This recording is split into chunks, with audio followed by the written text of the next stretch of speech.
Welcome to the Swan Story YouTube channel. I'm Mark Swan.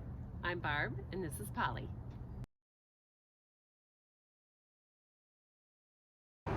So this is our fully exposed air conditioner, and on our Fuzion 429 we actually have 3 units. Barb has taken the cover off of that one. And when we were diagnosing it, since we had these 2 units right near each other, we could actually swap components back and forth to see what was failing.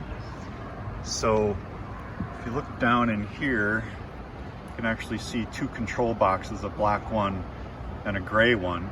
And we did swap those between these 2 air conditioning units. And when you do, make sure you look at all of the wire connections and actually some dip switches that are on there to make sure you get them in the right positions. We put the cover back on this, but inside here is actually the capacitor that you'll see talked about. There is a way to measure that. We swapped that between the 2 units, and this particular unit was the one that was not working. So when we finally got to exposing the top of the compressor, this is where the PTCR is, the positive temperature coefficient resistor. And this one actually is stained brown, so it's been having some electrical issues too, and we're going to replace that. The PTCR that we took off this unit, this entire insulation part of the blade connector was burned off, and we'll show you that when we take it downstairs and take a closer look at it. But we put, as we swapped pieces from the other air conditioning units, we put this one on, and now this unit works just fine. So we ordered some replacements, and we're going to put those on now. All right, so we came inside to take a closer look at the component that we took off the air conditioner on the roof. This is the PTCR, the positive temperature coefficient resistor. That's what you'll see in the literature. It can also be called an overload protector. This is the burned out one that we took off. This is a replacement that we bought, which costs about $40.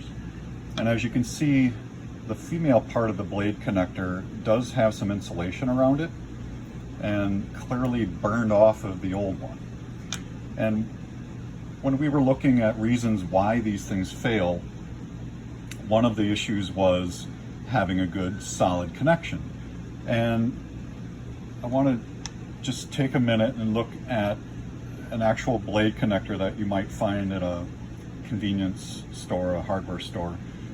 There's the male part and the female part, and there is only one way to get those together, and it forms a good connection. I didn't push it all the way in because it's hard to get apart.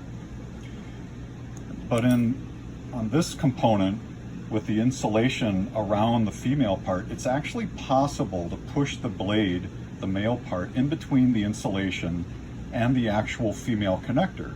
And if that's what happened, then we could get an intermittent electrical connection, and with all the amperage going through it, it could have burned it out that way. And so we'll never know if that's really why this component failed, but we want to make sure that the blade goes in between the parts of the female connector, just like this one. So when we go up, we'll make sure that it's connected properly this time. Thanks for visiting our channel, and thanks for watching our video. If you want to see more of our videos, please hit the subscribe button right down there, and you'll get notified whenever we upload any new videos. Thanks for watching.